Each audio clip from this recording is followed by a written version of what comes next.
Hello, everybody. I wasn't sure. He usually gives me a prompt and tells me we're on, but he didn't say anything. So I'm like, wait a minute, are we not? Anyways, welcome everybody. Happy Sunday to you all. Yes, and we've been busy booking group cruises all week fanatically. And so a little bit of that is thinking about Europe, and we're going to Europe this year. Group cruise is going to Europe next year. So we thought it's a little bit different cruising in Europe. So let's cover a little bit of that today in our live and see what everybody else, maybe you have some tips for us too. We're hoping.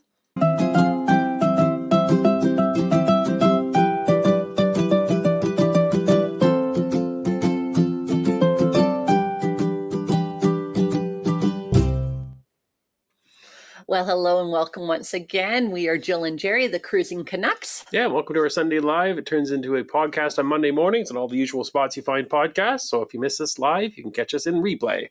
Replay, that's too much.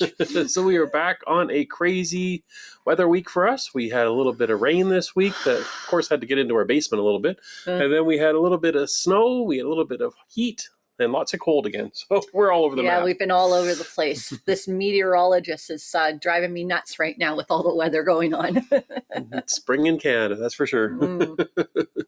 So it has been, we got some updates on the group cruise because we've had a lot of movement with that and a lot of interest, like a lot of interest, more than we expected. So thank you everybody that wants to go cruising with us and wants to stay connected as a community, all of the rest of you too. It's been wonderful. It's been phenomenal, probably overwhelming. We've had such a great response. So we're working our way through it for sure. Yeah, so we'll do a couple updates about that. What else we got going on today? Talking about Europe. We're going to be just over a month. We're going to be heading to Europe ourselves. So we're excited about that. Yeah. So Yay. yeah, Bruno was allergic to something over there. Bruno's sneezing off camera right now. We'll see if he wants to join us in a little bit here. He's busy having a sneezing fit. There you go. I don't know if you can hear that, but he's right beside us here. So yeah, we're going to talk about Europe and all the things that we've noticed that are different, at least as North Americans going over there. Right. And all the kind of strategies we've used for traveling to Europe and some strategies that we've seen haven't worked for other people. So, and yeah, we're just going to have a good time today and ease into this Sunday, and hopefully we'll be done in time and catch a little bit of golf later today. So that's the plan. So we are going to go to our latest content. So in case you haven't noticed, we have a YouTube channel, and we usually put out a couple of videos a week. I say that I say it tongue in cheek because our Facebook group has gone so large that I really believe there's people that join our Facebook group that do not even know that we have a YouTube channel or that we are, doing that at all. That's absolutely the truth. Yeah. I mean, obviously it shows there's a lot of interest in cruising in general, but yeah, some people I think have accidentally joined into our group without realizing that we do have a YouTube channel, because we just had someone comment on one of our videos on our Facebook page this week, and another person said, what videos are you talking about? They had no idea. Where do we find these videos? Where do we find these videos? Who are these people? Yeah. So anyways, we're the Cruising Canucks, and we do put out cruise videos, in case you're just finding that out right now. Yeah. So this past week we put out 2 videos. One was Half Moon Key, where we did a little bit of snorkeling, a little bit of eating, came back to the ship and did a little bit of fun. Yes. Bit of wang wang. Oh. So if you haven't had a wang wang on All in America, Try one. try it out. If you haven't had one on Princess, tell them how to make it. Yeah. I don't know if that would transfer. Spread the wang wang. I was able to get a bartender on Princess to make me a Glacier Blue, but I don't know if I could ever convince one to make me a wang wang. Yep. So that was the first video that came out. The second video that came out was our sea day, where we did a scavenger hunt. We did. We did. What did we do in the evening? Oh, we just kind of did a little bit of everything. We had around the ship. and went to different music videos. Yeah, we had tucks on. Videos, venues. And we had, I forgot to bring it down. Oh. I'll have to bring it down another time. We had a whole bunch of Neil Diamonds approach Mrs. Canuck and sing to her. Yes, we did. Yeah, we did have that. She loved it. I loved it. She hopes it's a recurring event every group cruise. No, one and done, guys. One and done. We'll have to come up with something else. It was wonderful. If you haven't seen that video, check it out. It was very clever. This week we've got, for sure, at some point coming out, hopefully Tuesday, will be us in Jamaica. We did a group excursion down the White River in Jamaica, and we had a great time. I didn't know there was such a thing as floating bars. but there are. It's so funny because They're not cheap, though. My gosh, they don't tell you the price as you're floating by and they're trying to hand you a drink. But when you pay for them at the end of the ride, at the end of the excursion, make sure you have some money. Because they're not cheap. So check that out. And then later in the week, if everything stays on schedule, the basement stays dry, then we will be also in Grand Cayman. We did another group excursion there. We did Stingray City with all the stingrays. So we got a couple of videos coming out this week.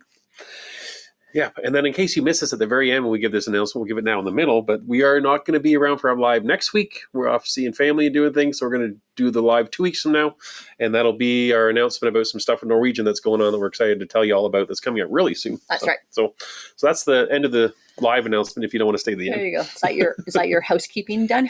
Almost. All is housekeeping done? We still have to do a group cruise update. Okay. So we started having people send us requests to join our group cruises last week when we announced it last Sunday. Mm-hmm. We had a monstrous response. We did. It's amazing to see so many people wanting to get together and cruise with us. But there were so many that we're still trying to play catch up to getting everybody quotes and get that taken care of. So we've sort of been working through. If you've sent in a request and you're like, I haven't heard back yet. So we are working our way through, and we booked everybody that inquired right away. So we've had a few that come in today that we haven't booked, but starting with the Caribbean Princess, because that's the first group cruise, and then worked into the Oosterdam. Yep. And now we're about to start booking for the Volendam. Yes. And on the Volendam note, even though we've only booked a few people on the Volendam, people that did multiple cruises, group cruises, we booked them at the same time we booked their first one. Yeah. But we're going to do the rest of the Volendam folks, and we've already said that we are having to close that we are sold out, that we've had more people apply than we think we have spots for to be able to host everybody. Mm-hmm. So we're kind of on a pause accepting anybody for the Volendam. So if you've sent in a request already and you haven't heard from us, you're probably still good. We just haven't got back to you. We're still trying to respond and get those quotes out to you. I think I've responded to everybody's email saying I've got the information, and you're sort of in a queue, as the British friends like to say.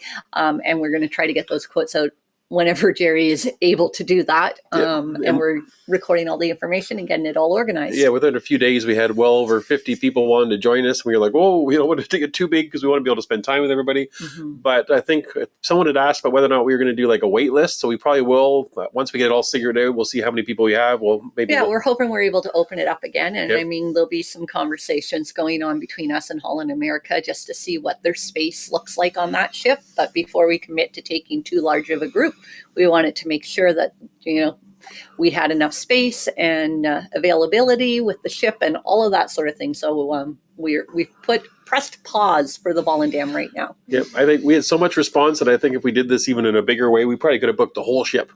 We at least had hundreds of people that wanted to join us. Like I said to Mrs. Canuck, maybe we just need to book the whole Volendam as a group cruise. And we'll just when you charter a ship, you get a little bit of control over where it goes and what entertainment happens. So we could just make it all Neil Diamond all day long. Yeah, we could just go circle around Newfoundland over and over again and stop in and see all the family. He's crazy, right? Maybe that's the future of the Cruising Canucks. Mm-hmm. We will see. Mm-hmm. So that's the group cruise update. Is that yes? Continue to send in forms if you're looking for a Caribbean Princess. Hold off of the Volendam. In another couple months, we'll be opening up the Norwegian one, which is the 2027 one that we're looking at. So. Mm-hmm. Yeah. Kylie commented and said it might be time for you to consider buying a Canuckling cruise ship. There you go. Sometimes you see like some of the older ships for sale. That's right.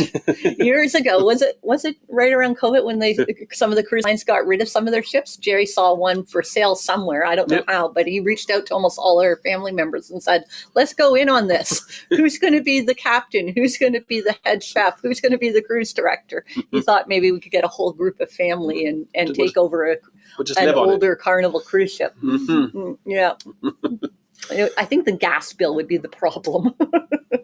For sure. Kylie's saying we can all chip in. There you go. all the Canucklings will just live on a ship and go around the world. There we go. There you go. We'll just draw spots out of a hat every day to figure out where we're cruising to.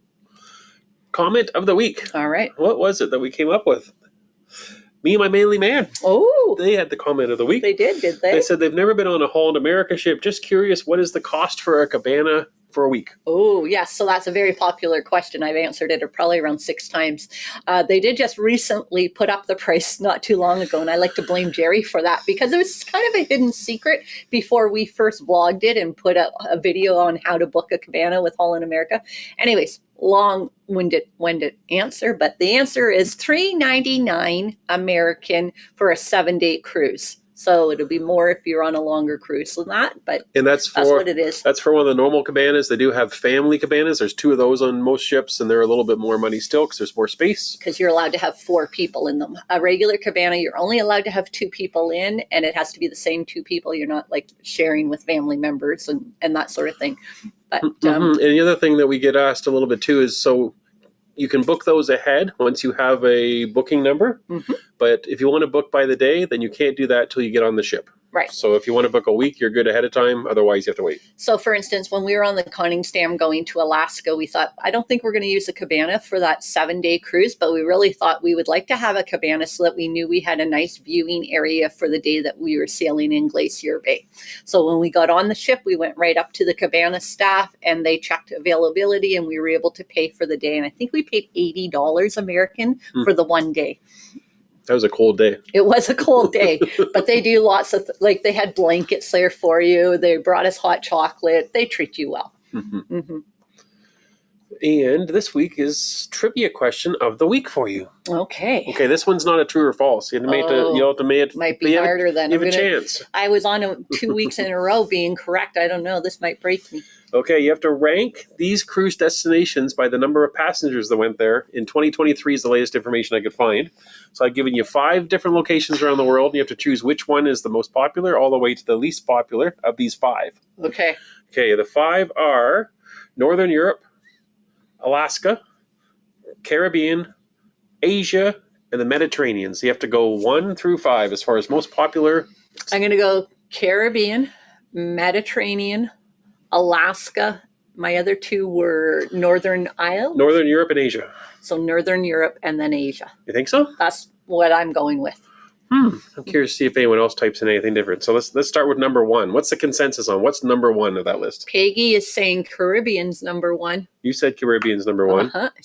And she switched hers up a little bit more than me. She said Asia for number 2, Northern Europe for 3, Mediterranean and Alaska.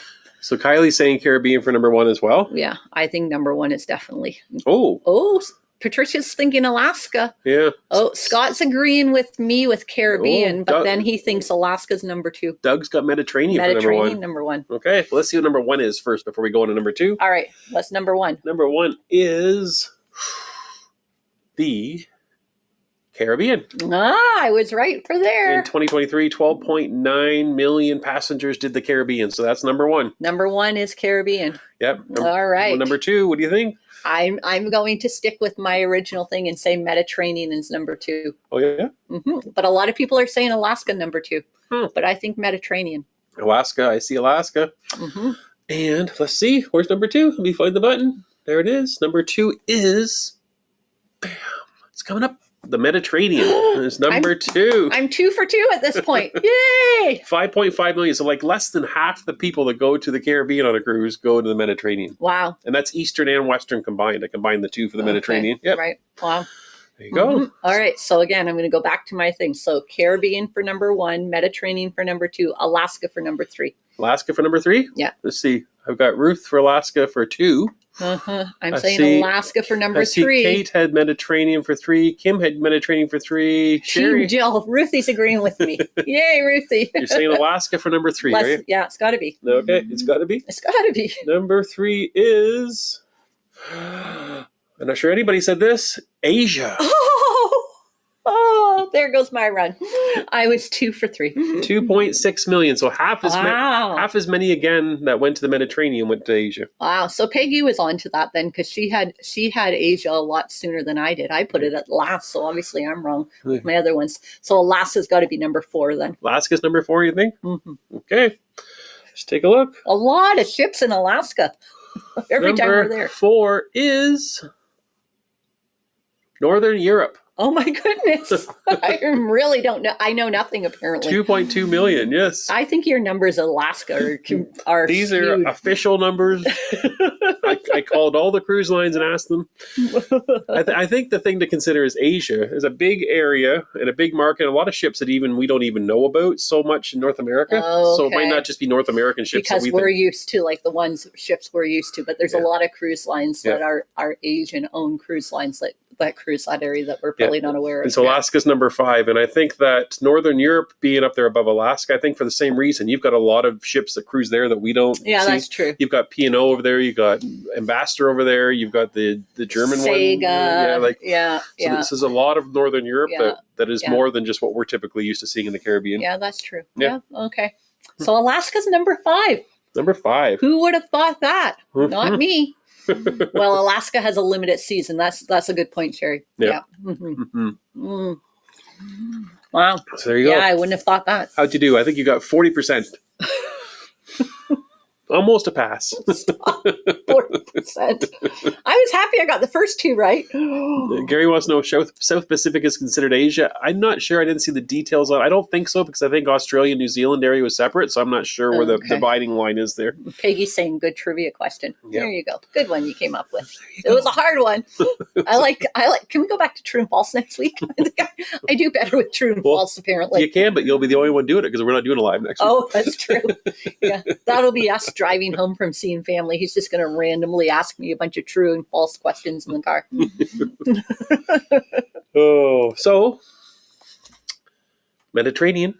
Mediterranean. And what was it? Or Europe. Number 3? Oh. Yes, it was number 3 on the list, was it not?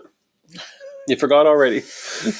No, it was number 2. Number 2. It was number 2. Just under half as many as the Caribbean. Right. Yeah. So, lots of people talking Mediterranean. It's kind of interesting because we did Mediterranean for the first time right after COVID. And so I think the whole world still wasn't back to like traveling full speed. Like we were kind of one of the early ones to go back. And I think that since then, everybody's back to like, okay, we got to travel again. We didn't travel for a while. And I really feel a lot of people that it seems that Europe is on their radar that they've never been before. This is their first time trying it. There's a lot of kind of first timers doing Europe. Yes. So we get a lot of questions about Europe and how it works and how it's different and everything else. All right. So I have a question for you right now as we start off, because you're saying, let's talk about cruising in the Mediterranean. Is it different than North America? Do you think cruising in the Mediterranean is different than cruising in other parts of Europe, or do you want to put it all together as one? I think there's similarities, but it's also different. Like I think Northern Europe, at least I felt in my experience, was Northern Europe was less busy. And I felt that it was more tourist intense in the Mediterranean. Yes, I would agree. Yeah, that's definitely been our experience, right? But I also kind of felt that the Mediterranean, the ports, a lot of the ports you go into, you were like right there. Like the ship stops and you're like, wow, look at this beautiful city. I found Northern Europe was a little more, you went into sometimes industrial spots or you had to shuttle into the city of interest that you were close to. That's true. That's true. I think I come back to like Amsterdam. I was so excited to get into Amsterdam, and we woke up that morning, we looked out and we're like, where are we? Because this is in Amsterdam. Yeah. So yeah, you're right. We were quite a distance away from Amsterdam for sure. Yeah. Yeah. So I think, when I'm saying Europe, or Mediterranean, I think a lot of people are going to the Mediterranean, but I think a lot of what we're going to say applies also to Northern Europe, I guess, to kind of backwards answer your question. Okay. Yeah. All right. So I guess the first thing is, the first thing is if you're cruising in the Mediterranean, how do you choose your cruise line? Because there's so many different options over there. Right. What do you Absolutely. Well, and I mean, this has been a question that we've done because we aren't loyal with some cruise lines. Like some of you have only ever cruised Princess, for instance, or only Holland America. And Jerry and I jump around to, whatever cruise line is matching our budget and our itinerary of what we want to do. Those are the top 2 priorities for us.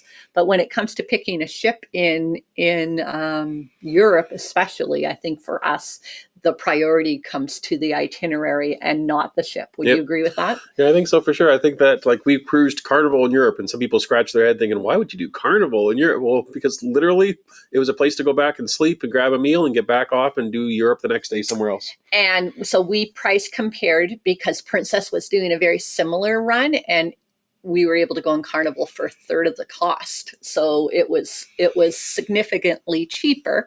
And we knew that we weren't going to be on the ship for like hours all day long or whatever. We were literally going to be there for dinner in the evening maybe, and sometimes not even dinner. So yeah, exactly. Sometimes, especially for North Americans going to Europe, you're off in port longer than you would be, say, if you're on a Caribbean cruise, in my opinion. Yeah, like in the Caribbean, you're often off in the morning, for example. You go and do stuff, maybe go to the beach, maybe you're back by lunchtime. That's kind of been our pattern, at least. And you're on the ship for a big block of time.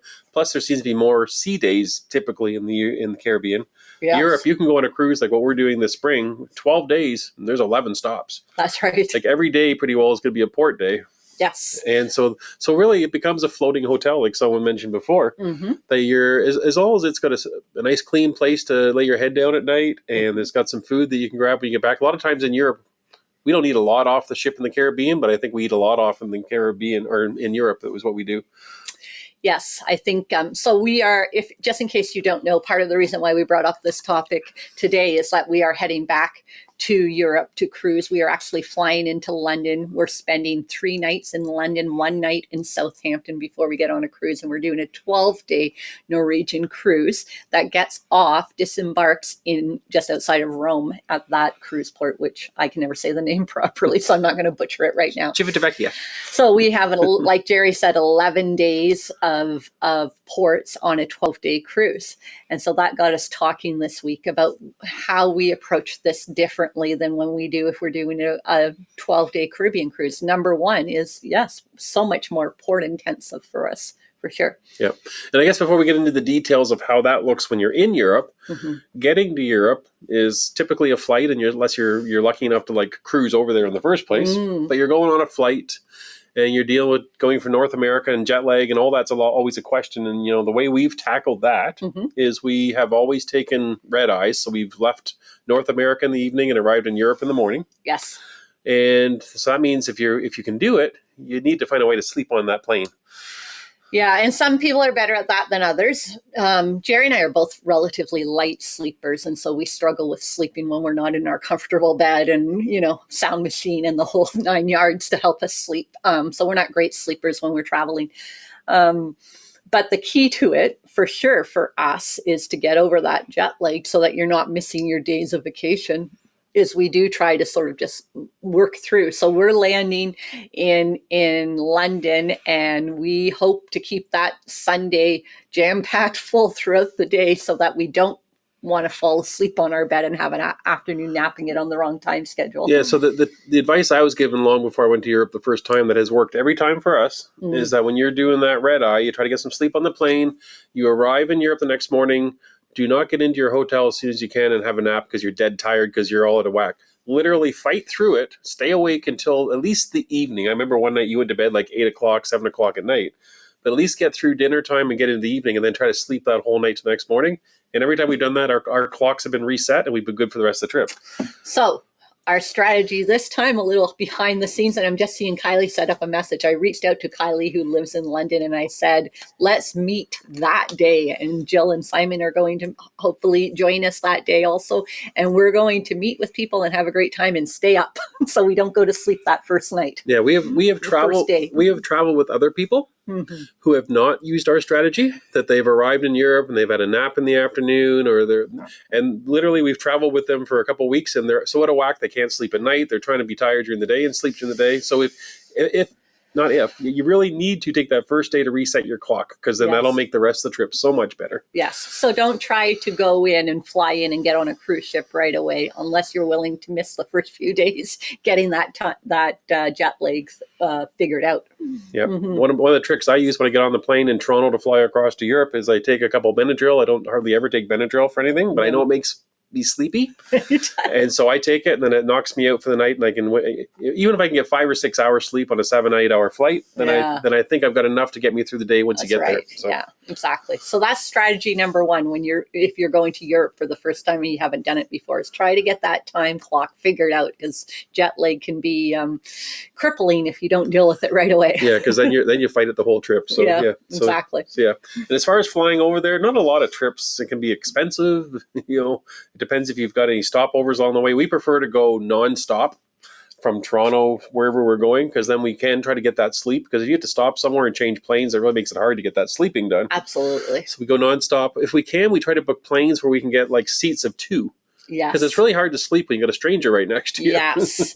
So, we're flying over this time on air transit, and they sell some seats on their plane that are just seats for two. You have to pay a premium for them, but that's a lot better for us. We choose to pay the upcharge to have those seats as opposed to three. Well, by paying a premium, some people may think that you're paying like business class or one of the. No, we're just paying like a normal coach seat, but there's a configuration in the plane. There's spots where there's only two seats, and you have to pay for your seat selection, right? So these ones cost a little more than the ones that are seats for three. That's but right. It's still coach, so it's still affordable. You're not having to book business class or first class. Right. Mm-hmm.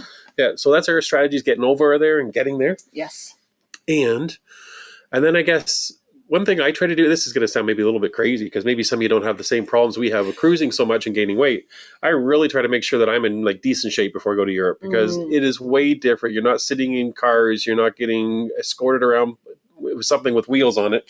Usually it's your feet that are getting you around Europe. Yeah, well, I mean, and that's, I will say, one of the advantages. We find every time we cruise in Europe that we gain way less weight than if we're cruising anywhere else in the world, because we are physically more active, because it's nothing to do 20,000 steps a day. And sometimes we've gone over that, sometimes less, but yes, for sure. And if you have comments, throw them in the comment section. We are keeping an eye on it. So if you have questions, and I guess we get that question in a reverse way all the time. People say, if we've got mobility issues, is Europe possible for us to do? And it is possible. It's just going to be more expensive because you will have to pay for transportation at ports. Whereas, for us, part of the thing that we love in a lot of ports in Europe is that we are able to just walk off and explore on our own, and everything's, right there at your fingertips. It feels like, I think of when we were in Lisbon and we were able to see this beautiful city just right off the railings of the ship. And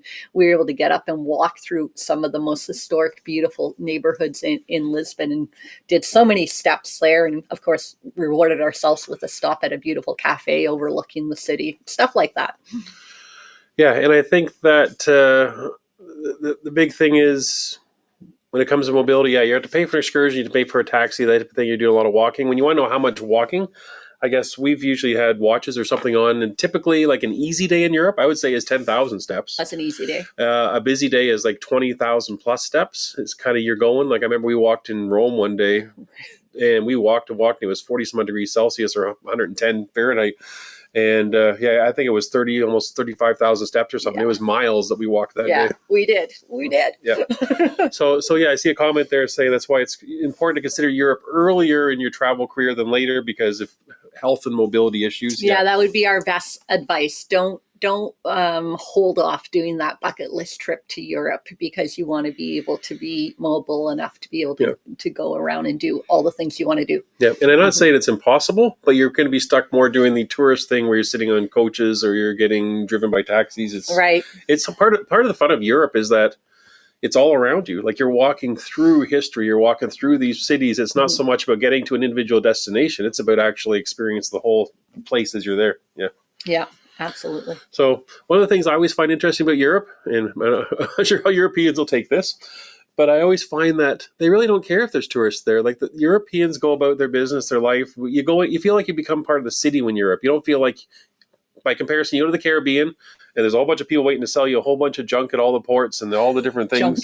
It doesn't matter whether it's little trinkets or it's whatever else, or whether you're going to Alaska, buy a moose poop, all that stuff. Right. It's not touristy feeling. It feels like you get off the ship and also you're just in this place and you get the chance to explore it. There's just people not standing there with cotton candy trying to sell you stuff, or there are people trying to get you to go in cabs and go for rides. But there are beautiful markets that you can find really unique things. I've bought some beautiful handmade jewelry at different open air markets throughout Europe, but obviously not stuff that was made in China and shipped over and everybody's selling it, that sort of thing. That's what he's trying to get at. Yeah, and also it makes it a little more interesting for planning. We've been victim of this too, is that when you get to Europe, just because the cruise ship's in port doesn't mean that they're going to change their routine. So if this museum's closed on Wednesdays on a normal day, even if the ship's in town on a Wednesday, it's still closed on Wednesdays.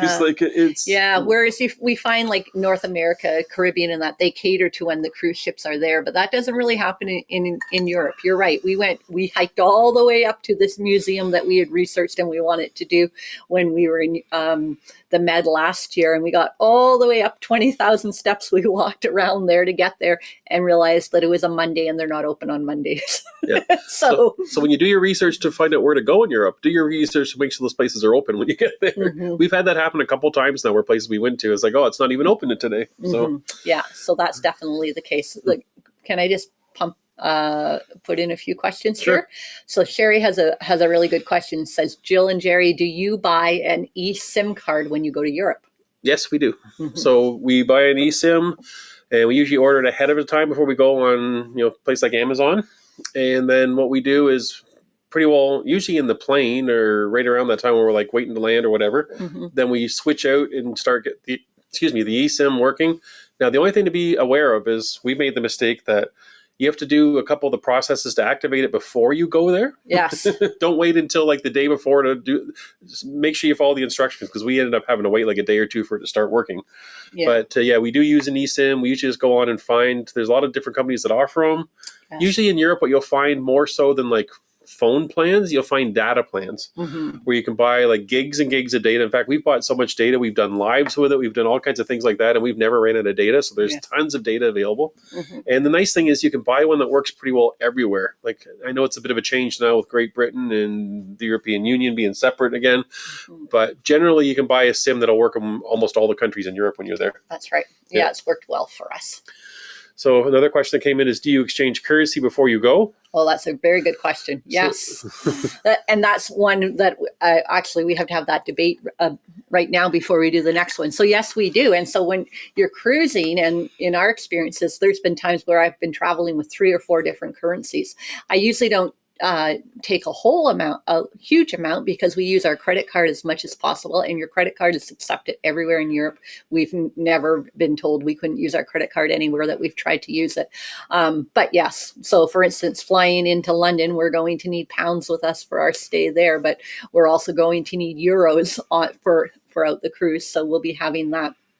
But one thing I will say, sort of talking about the currency and all of that, when you do use your credit card wherever you are, a lot of places will give you the option when it sees, like for us, for example, it'll pop up and say, would you like to have this charge put into Canadian funds?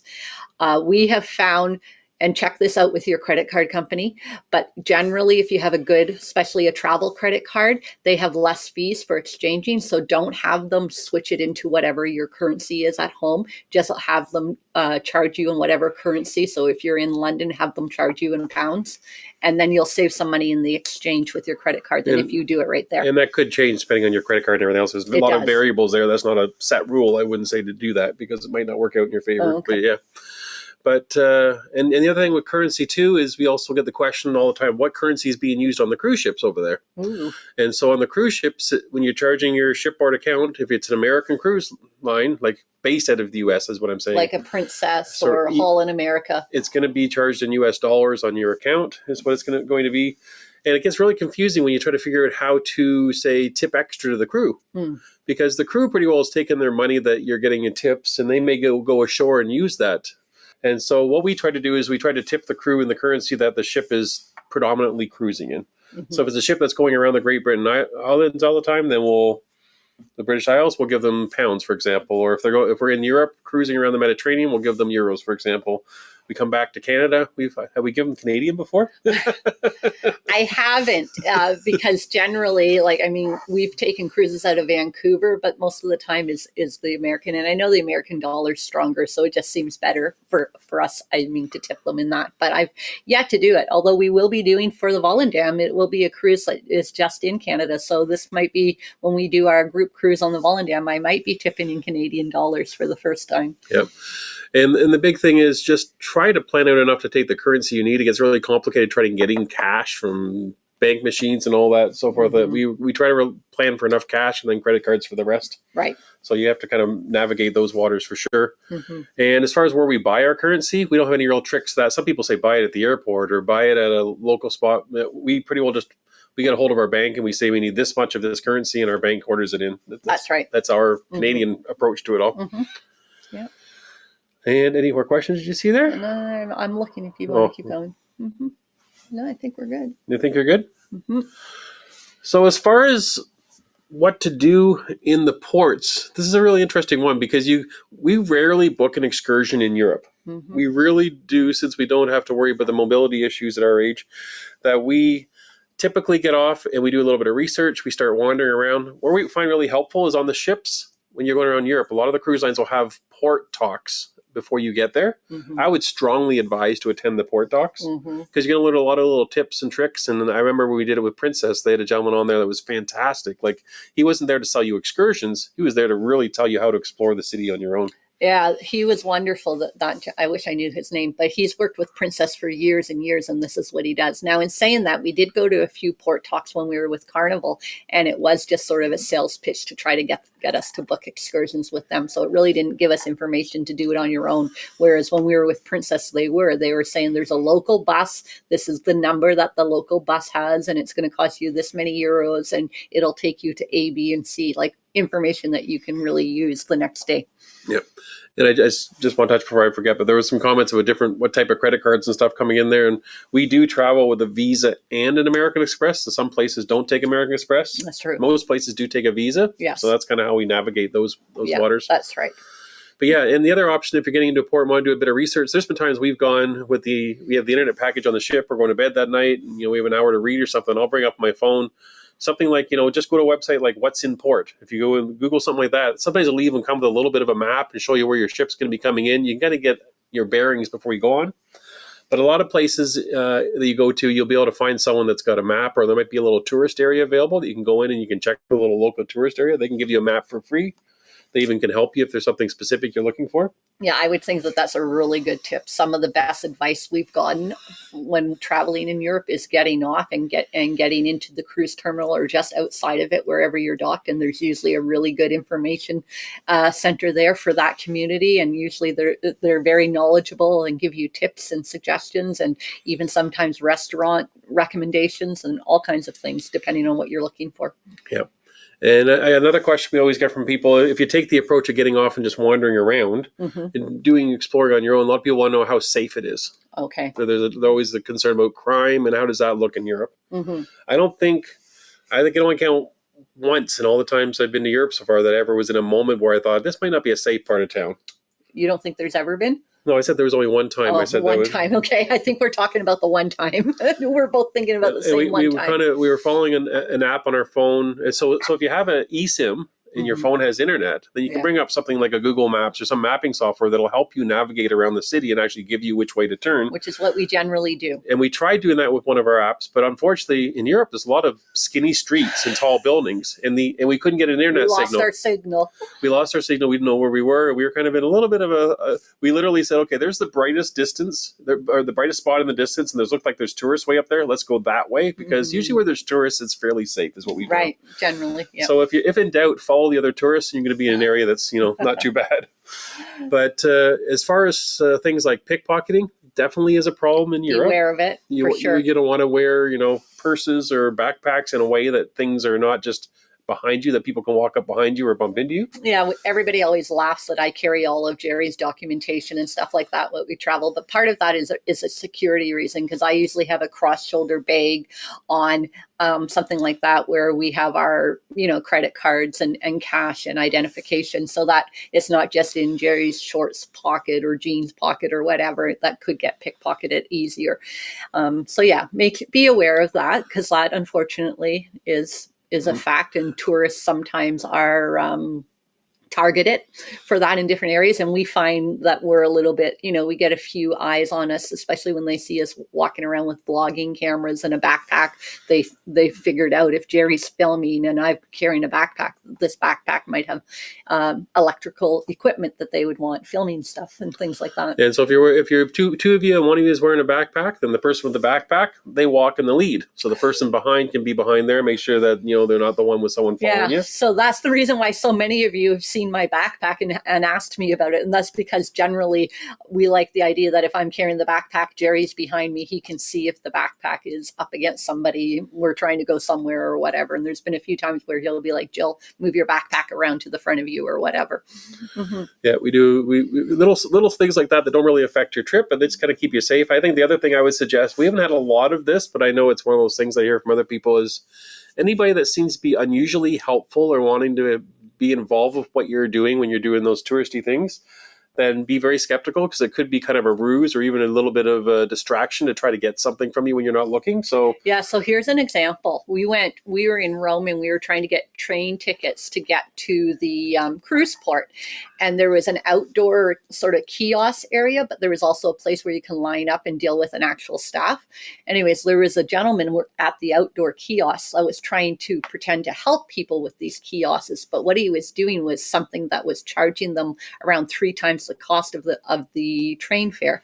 And so you want to make sure you're dealing with, an employee if you're dealing with a company, and not somebody that's just trying to, Yeah, so just gotta have your guard up in the sense of, be skeptical. If it seems too good to be true, it's probably, not something you want to be involved in. Mm-hmm. And like I said, just keep an eye on your stuff. We've even heard a lot of people just with backpacks that they've sat them down somewhere as they turn towards paying for a vendor for something or whatever, and they turn back around, their backpack's gone. So it can happen fast. So just keep your stuff with you. I've even heard of it happening right in the Vatican itself. Yeah, so that's unfortunate. even when you think that would be the safe spot to be in Rome, for example, right?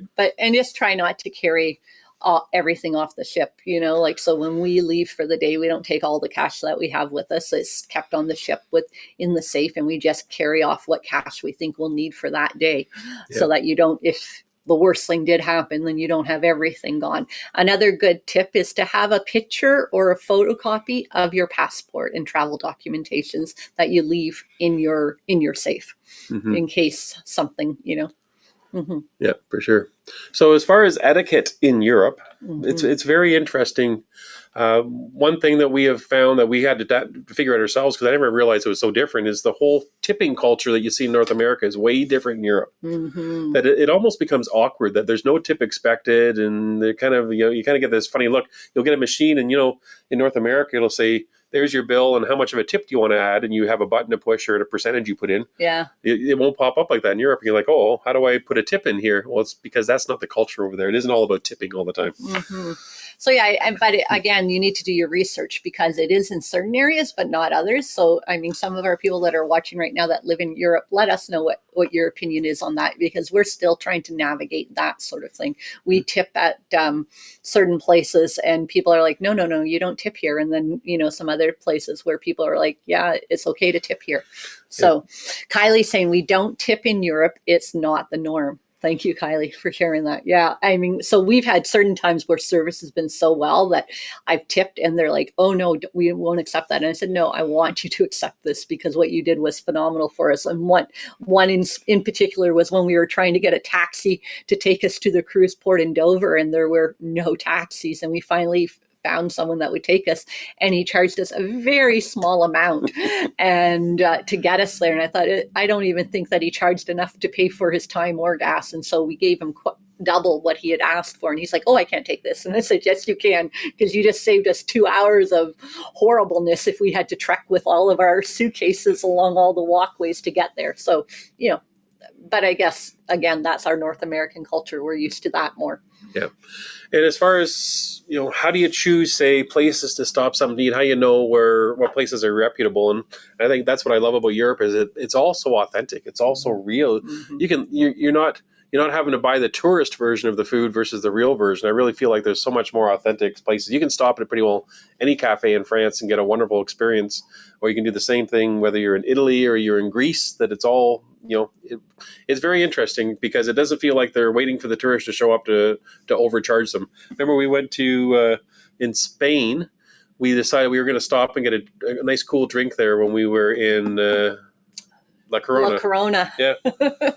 And we thought, we'll stop and we'll have a quick little drink. We thought, sangrias, that's a very Spanish thing. Let's have some sangrias. Mm-hmm. And what happened when you went to pay? Well, I went to pay, and he charged me €4. And I said, oh, no, we both had one. It wasn't one drink. We had two. And whenever you order a drink, they also gave you a big bowl of chips. So we had two.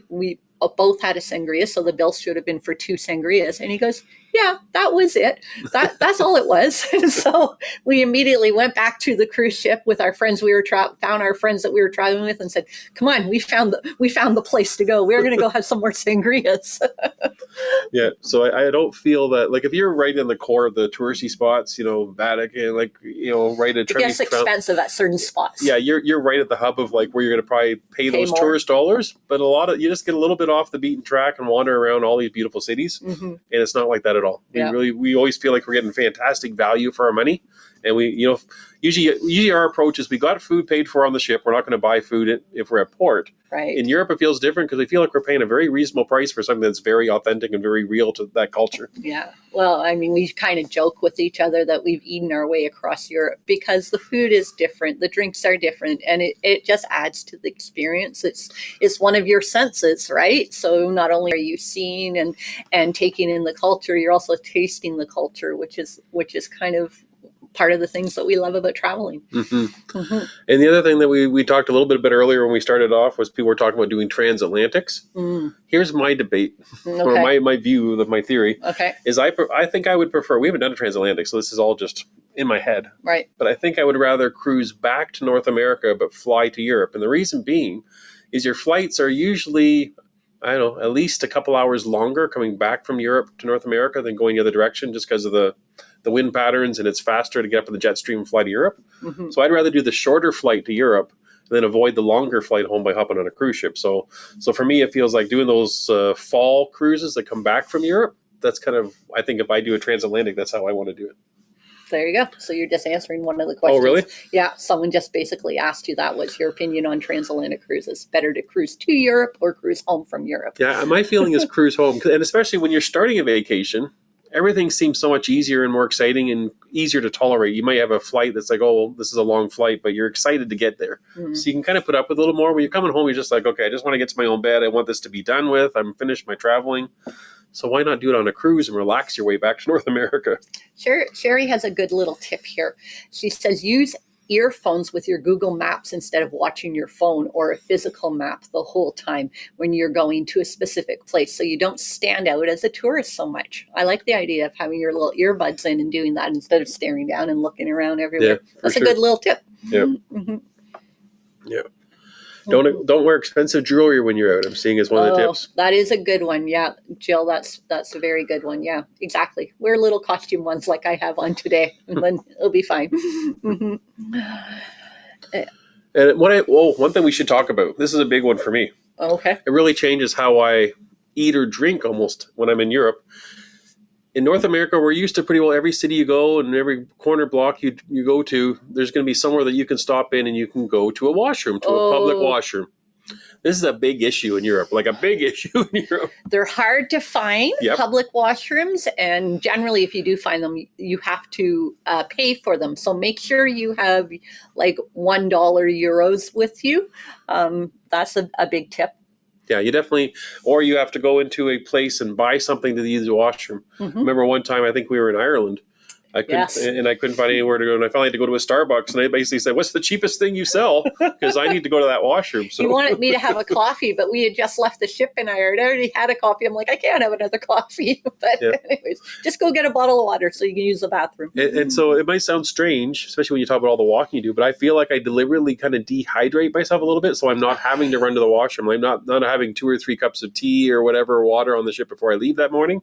I rehydrate when I get back to the ship. It is funny that it can be a challenge to find public restrooms in Europe. So know that, and if you are on a tour, like there's times where we have paid to be with tour guides and do things, they'll say, we recommend that you stop and use a washroom right now because you may not see one the rest of the excursion. Take their advice because they're telling you the truth. Yeah. And I see Kylie saying no free public bathrooms. It's a great excuse to stop for a vino. And that's literally a lot of the reason we started stopping to have more to eat, more to drink in Europe. It's like, if we go to this place and have a drink, we can use their washroom. Yeah, there was more than once when Jerry was like, don't you want a cappuccino? It's like 10 o'clock in the morning. Let's just go have a cappuccino because I need to use the bathroom. So yes, you're right. It is a sort of a good excuse to sit down and relax and take in the atmosphere and have a glass of wine or a sangria. Yeah. Because there aren't public washrooms. And even if you think you're at a part of Europe that looks touristy, like I think it was actually Ireland there where I was looking for a washroom. I thought, oh, there's a McDonald's. I can just go to the McDonald's and go to their washroom, because that's what you do in North America. Yeah, no. No, even the washrooms at McDonald's were locked, and you had to have a receipt with a code to be able to get into the bathroom. That's right. Yeah. So yeah, definitely keep that in mind. And that's one of the advantages, I guess, of doing organized stuff from the ship, because they will plan the washroom breaks and make sure you have access to that. So that's it sounds like a weird thing to North Americans. It sounds very weird to sound like, oh, where are we going to go to the washroom? It's a real thing in Europe, I'm telling you. Yeah. And I mean, there has been more than once where we've seen people that are using the great outdoors in front of everybody in a corner using the bathroom. So you don't want to be in that situation. Yeah, we did a walking tour of Barcelona, and the gentleman doing the tour was telling us that's a big problem, because there isn't, in the evening, everyone's out enjoying a beverage and walking home. There's not a lot of options to stop. So yeah, exactly. So yeah, it's definitely a European thing that we've found that we don't find in North America anywhere. Yeah, no, it's true. That's for sure. So, anything else you want to talk about Europe, or how you feeling? I mean, I think we sort of touched on some of the things, but I just have to say, like you were about to say something. I was going to say something. I'll let you finish. I was just about to say that, like, for us, Jerry was very nervous. Perhaps the first time we went to Europe together. I had been once before with my mom, but he was a little bit nervous about it, a little bit thinking it would be outside of his comfort zone. And sometimes when you do things outside of your comfort zone is when you're going to see the world open up to you. And I will say that he fell in love with Europe the first time we were there, and it was a wonderful experience. It was a great experience for us both individually, but as a couple, travel the world and just do it and enjoy it. That sounds like a good end note, but I have one more thing we didn't talk about. Go ahead. I was going to say the trains. The trains are awesome. I was a little fearful the first couple of times we stopped at European cities, and it was like, just hop on the train. Everybody told us that would already been to Europe. And I was like, oh, that sounds like a lot to figure out, because trains in North America are way different than in Europe. But once you figure out that the train system is very usable, it's very, very affordable. Like, I feel like they should charge more, if I'm telling you the truth. And there's always people there to help you out at the train stations and everything. Even when you're on the train, we even had to ask help for one time whether we should get off. Yeah. Actually, a couple of times we've done that in Europe and in the UK, and I believe in Italy. Yeah. So yeah, the train system, if you're on one of those ports where they drop you where you're not at the city and there's a short ride, I think of Porto, Portugal is a great example that we didn't do it and we should have done it. That you could just walk into the little town that's there, you hop on a train and you go down the road, 20, 30 minutes, and it costs you a couple of euros, and you're right in that city that you wanted to see instead of having to kind of hang out in the port town.